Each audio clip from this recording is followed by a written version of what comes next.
Pacto de sangre. Mario Benedetti. A esta altura ya nadie me nombra por mi nombre. Octavio. Todos me llaman abuelo. Incluida mi propia hija.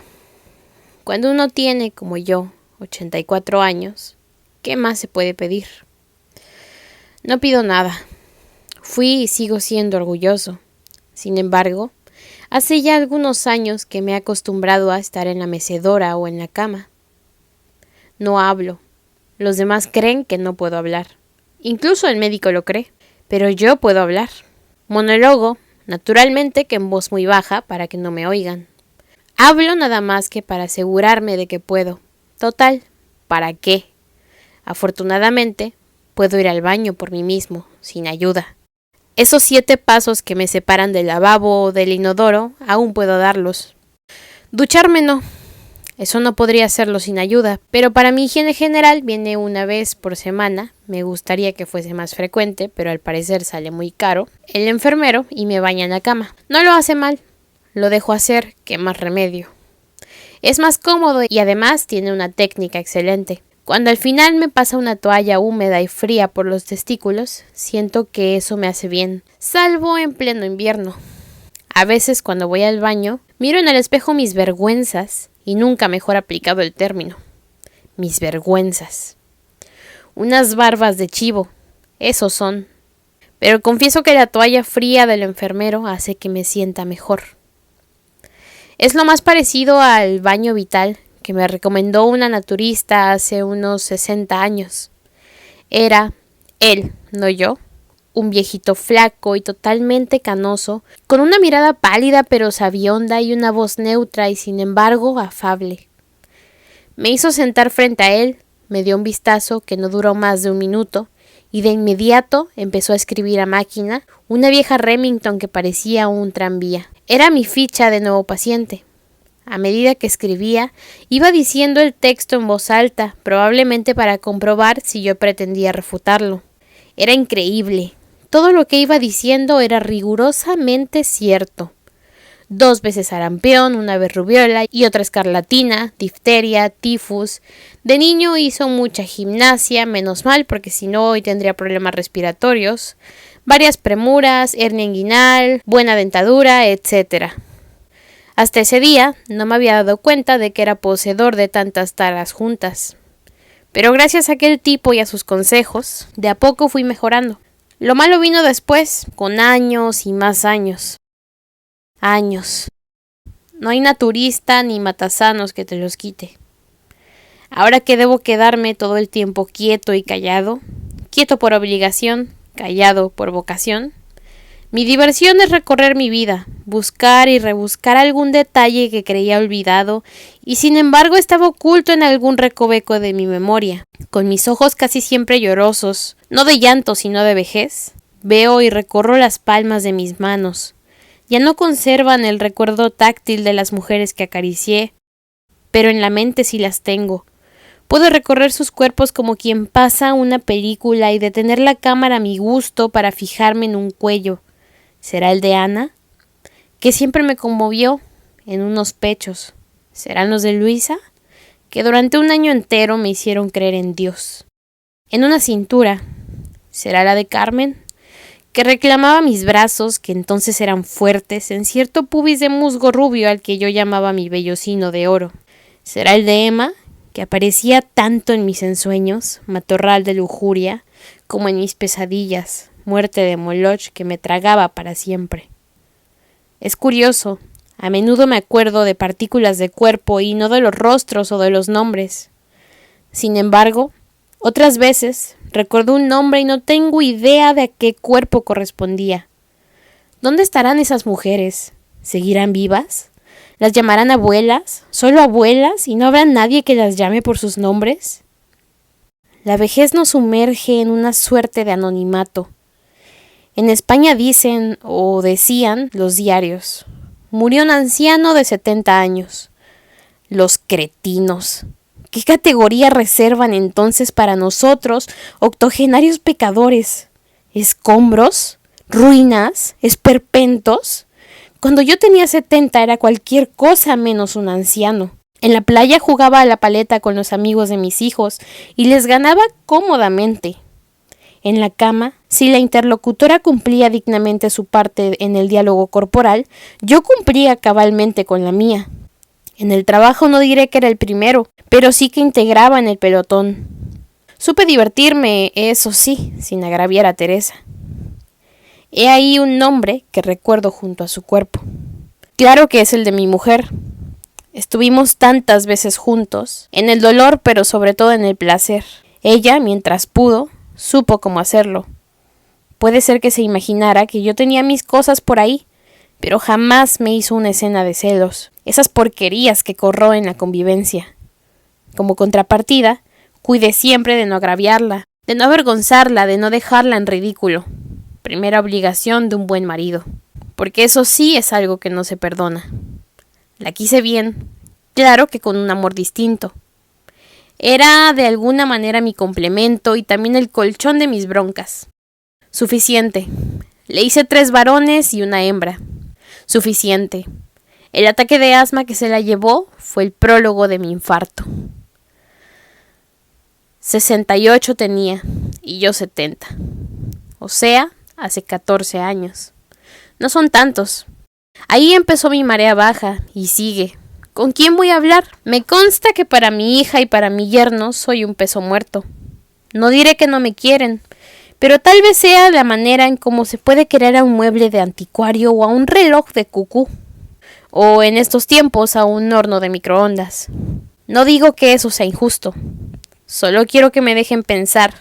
Viene mi hija por la mañana temprano y no me dice ¿qué tal, papá?, sino ¿qué tal, abuelo?, como si no proviniera de mi prehistórico espermatozoide. Viene mi yerno al mediodía y dice ¿qué tal, abuelo? En él no es una errata, sino una muestra de afecto que aprecio como corresponde, ya que él procede de otro espermatozoide, italiano tal vez, puesto que se llama Aldo Cagnoli. ¡Qué bien! Me acordé del nombre completo. A una y a otro les respondo siempre con una sonrisa, un cabeceo conformista y una mirada, lacrimosa como de costumbre, pero inteligente.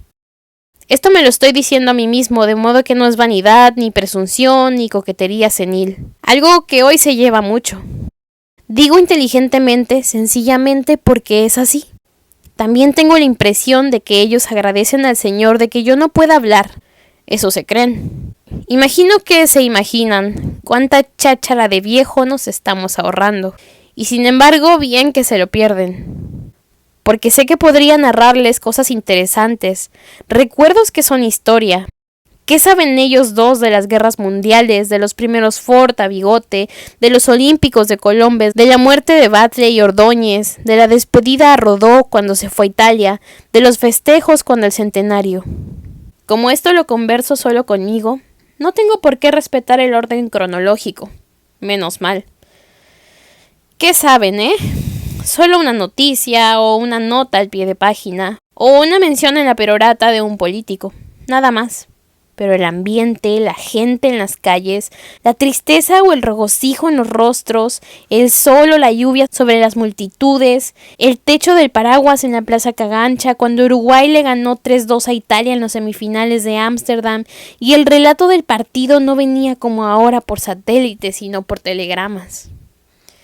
Carga uruguaya, Italia, sede córner, los italianos presionan sobre la valla defendida por Masali, sacaron tira desviado, etc. Nada saben y se lo pierden. Cuando mi hija viene y me dice ¿qué tal, abuelo?, yo debería decirle ¿te acordarás de cuando venías a llorar en mis rodillas porque el hijo del vecino te había dicho che negrita y vos creías que era un insulto, ya que te sabías blanca? Y yo te explicaba que el hijo del vecino te decía eso solo porque tenías pelo oscuro, pero que además de haber sido negrita, eso no habría significado nada vergonzoso porque los negros, salvo en su piel, son iguales a nosotros y pueden ser tan buenos o tan malos como los blanquísimos. Y vos dejabas de llorar en mis rodillas, los pantalones quedaban mojados, pero yo te decía no te preocupes, mi hijita, las lágrimas no manchan. Y salías de nuevo a jugar con los otros niños y al hijo del vecino lo sumías en un desconcierto vitalicio, cuando le decías con todo el desprecio de tus 7 años, che, blanquito. Podría recordarte eso, pero ¿para qué? Tal vez dirías, ay abuelo, ¿con qué pavadas me venís ahora? A lo mejor no lo decías, pero no quiero arriesgarme a ese bochorno. No son pavadas, Teresita.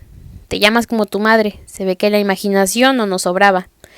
Yo te enseñé algunas cosas y tu madre también. Pero ¿por qué cuando hablas de ella decís entonces, vivía mamá, y a mí en cambio me preguntás, ¿qué tal, abuelo? A lo mejor, si me hubiera muerto antes que ella, hoy dirías, cuando vivía papá. La cosa es que, para bien o para mal, papá vive, no habla, pero piensa, no habla, pero siente. El único que con todo derecho me dice abuelo es, por supuesto, mi nieto, que se llama Octavio como yo. Al parecer tampoco a mi hija y a mi yerno le sobraba la imaginación. Ahí está la clave. Cuando le digo Octavio, le digo, porque con mi nieto es con el único ser humano con el que hablo, además de conmigo mismo, claro. Esto empezó hace un año, cuando Octavio tenía 7. Una vez yo estaba con los ojos cerrados y creyéndome solo, dije en voz no muy alta pero audible, carajo, me duele el riñón. Pero no estaba solo. Sin que yo lo advirtiera, había entrado mi nieto. «Pero abuelo, estás hablando», dijo con un asombro alegre que me conmovió. Le pregunté si había alguien en la casa y como dijo que no había nadie, le propuse un convenio. Por un lado, él mantenía el secreto de que yo podía hablar, y por otro, yo le contaría cuentos que nadie sabía. «Está bien», dijo, «pero tenemos que sellarlo con sangre». Salió y volvió casi enseguida con una hoja de afeitar, un frasco de alcohol y un paquete de algodón. Se las arregla muy bien y además conoce esos trámites desde que le dieron toda una serie de inyecciones con una vacuna contra la alergia. Con toda tranquilidad me hizo un tajito minúsculo y él se hizo otro, ambos en las muñecas, suficientes como para que salieran unas gotas de sangre. Luego juntamos nuestras heridas mínimas y nos abrazamos. Octavio humedeció el algodón con un poco de alcohol y lo apoyó en ambas señales secretas hasta que no salió más sangre y salió corriendo a dejar todo su instrumental en el botiquín. Desde entonces y siempre que quedamos solos en la casa, algo que ocurre con frecuencia, él viene a que en cumplimiento del pacto le cuente cuentos desconocidos, inéditos. Cuando salen mi hija y mi yerno le dicen a ver si cuidas al abuelo y él responde que sí con un gestito de fastidio para disimular. Pero enseguida me hace un guiño cómplice, y no bien se escucha el portazo que garantiza nuestra intimidad, trae una silla, la coloca junto a mi mecedora o a mi cama, y se queda a la espera de mis cuentos, que, como exigencia irrenunciable de nuestro pacto de sangre, deben ser totalmente nuevos. Y ahí viene mi problema, porque buena parte del día me la paso con los ojos cerrados como si durmiera, pero en realidad pergeñando el próximo cuento y cuidando hasta los más mínimos detalles. Ya que si en un cuento anterior el zorro se había lastimado una pata en una trampa y ahora anda corriendo en busca de gallinas, Octavio de inmediato me hace notar que aún no tuvo tiempo de curarse. Y entonces debo improvisar una fe de ratas oral, y donde dije corre debo decir renquea. Y el viejo brujo de la montaña se había quedado calvo por el esfuerzo de azotar diariamente a los gnomos del bosque, y en un cuento posterior se peinaba mirándose en la laguna. Octavio enseguida observa, ¿pero cómo? ¿No era calvo? Y ahí puedo salir un poco mejor del atolladero, ya que el brujo, por mero hecho de ser brujo, puede, mediante un ensalmo, recuperar el pelo. Y el nieto pregunta si se da el caso que él quede pelado, también podría recuperar el pelo. Vos no, lo desengaño, porque no sos ni serás brujo. Y él dice, qué lástima. Y tiene un poco de razón, porque si yo hubiera sido brujo también me habría hecho crecer el pelo que perdí sin remedio antes de los 50. No soy yo el único que narra. También él me cuenta lo que ocurre en el colegio, en la calle, en la televisión, en el estadio. Es hincha de Danubio y se asombra de que yo sea de Wanderers. Trato de hacer proselitismo, pero evidentemente no hay nadie capaz de convertirlo en tránsfuga. Entonces le cuento viejos partidos o algunas célebres, como cuando Piendiveni le hizo el célebre gol al Divino Zamora, o cuando el Maco Castro usaba con alevosía su muñón en el área penal, o cuando el Flaco García mantuvo invicta su valla. Claro que los backs eran nada menos que Nazi y Domingos Aguía, durante una rueda y media, o como cuando Guilla hizo el gol de la victoria al Maracaná, o cuando. Y él me escucha como a un oráculo, y yo pienso qué suerte que todavía puedo hablar para crear ese asombro suyo y este placer mío. La verdad es que no recuerdo cómo eran mis hijos cuando tenían la edad que hoy tiene Octavio. El mayor murió. ¿Cuánto hace que murió Simón? Fue después de lo de Teresa. Al fin y al cabo, ¿Qué importa la fecha? Murió y se acabó. No tuvo hijos, creo. ¿O lo habré olvidado? Nunca estoy seguro de mis lagunas, que a veces son océanos. El segundo, Braulio, sí los tuvo, pero todos están en Denver. ¿Qué habrá ido a hacer allí? La verdad es que no recuerdo. A veces manda fotos tomadas con una encantadora Polaroid o alguna postal con un abrazo para el viejo. Soy yo. Él no me dice abuelo, me dice viejo. Me cago en la diferencia. Reconozco que una vez me mandó una radio a transistores. Todavía la tengo y a veces la oigo, pero a menudo se queda sin pilas. Y tendría que pedirlas, pero no pido nada. Nunca pido nada. Reconozco que soy un orgulloso de mierda, pero a esta altura no voy a reeducarme, ¿no es cierto? Total, el que me jodo soy yo, porque si la radio tuviera siempre pilas, podría escuchar alguno que otro partido.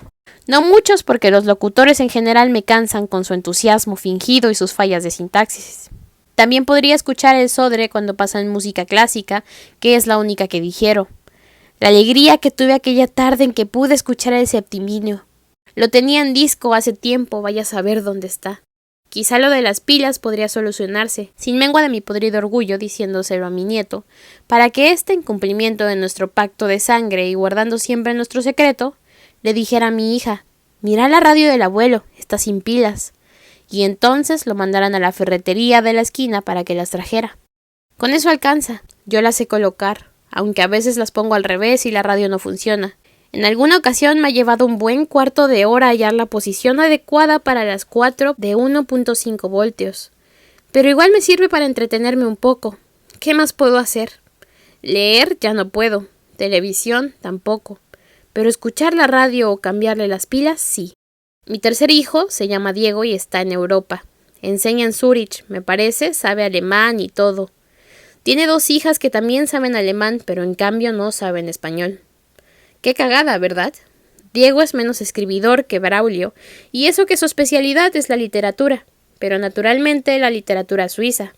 Para las Navidades manda también su tarjeta en la que las niñas ponen sus saludos, pero en alemán. Yo no sé alemán, apenas sé un poco de inglés para defenderme en correspondencia comercial, de la que yo mismo me encargaba cuando era gerente de la Mercantil del Sur, importaciones y exportaciones.